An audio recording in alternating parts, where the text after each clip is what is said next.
Alleluia, alleluia, alleluia, alleluia, alleluia,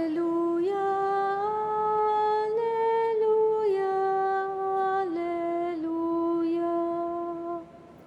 Altogether, the kingdom of God is at hand. Repent and believe in the gospel. Alleluia, alleluia, alleluia, alleluia, alleluia, alleluia, alleluia.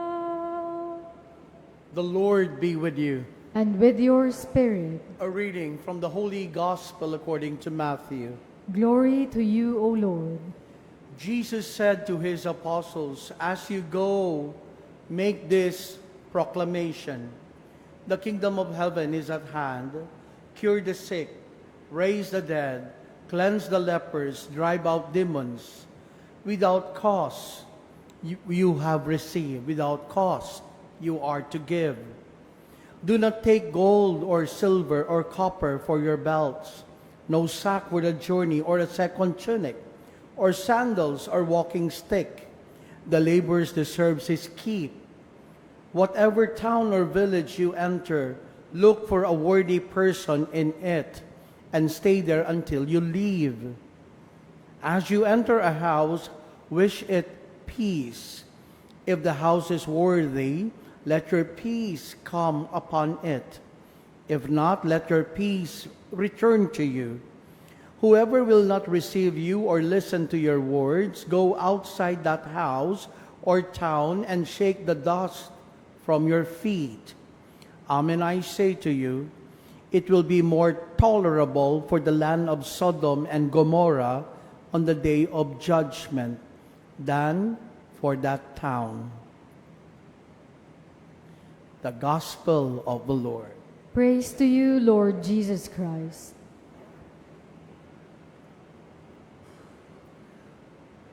Our Gospel for today is a continuation of our Gospel yesterday that talks about discipleship.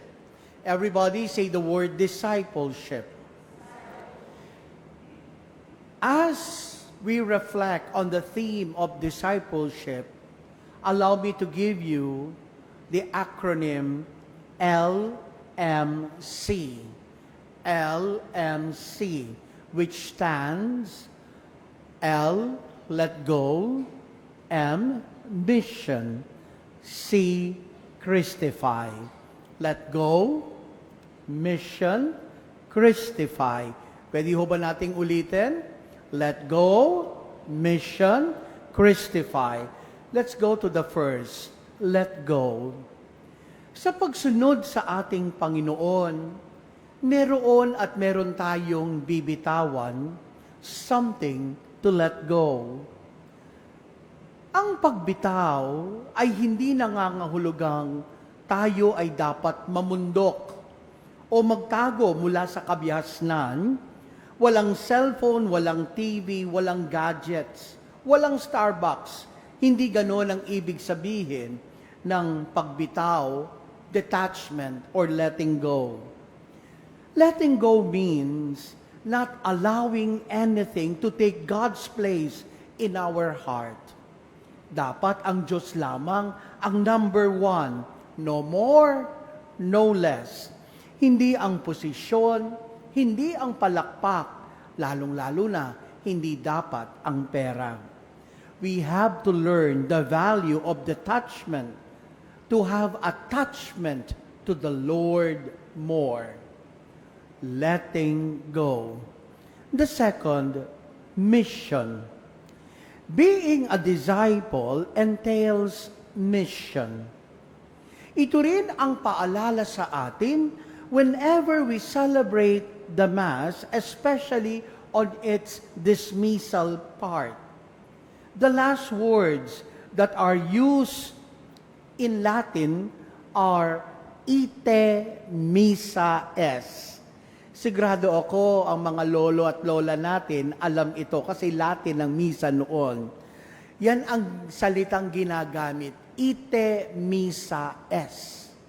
Question now, what do we mean by missa in Latin? Well, my friends, missa comes from the Latin word mittere, and mittere means to send. To send. Kaya nga po, kapag English ang gagamitin natin, ang sinasabi ng pari ay, our Mass is ended, go! Go! We are being sent. Mga kapatid, kaakibat ng pagiging Kristiyano ay ang pagiging misyonero. Let go, mission, and the third word, Christify. Christify. Do you know that this term is not found in standard dictionary? Kahit i-google po ninyo, wala itong salitang Christify as far as the dictionaries are concerned. It is in fact a neologism or a newly coined word, phrase, or expression which is attached to an existing word. The word Christified is coined by a Filipino Jesuit composer, Father Manoling Francisco. In his song, Christify, it means to sanctify or transform ordinary elements like the bread and wine into sacred. Yung simpleng tinapay, yung simpleng alak ay nagiging katawan at dugo ng Panginoon. And in theology, we call this transubstantiation. And in our case, we are asked, not just a listener, we are not just asked to be a mass goer of Jesus, but a follower to be Christified.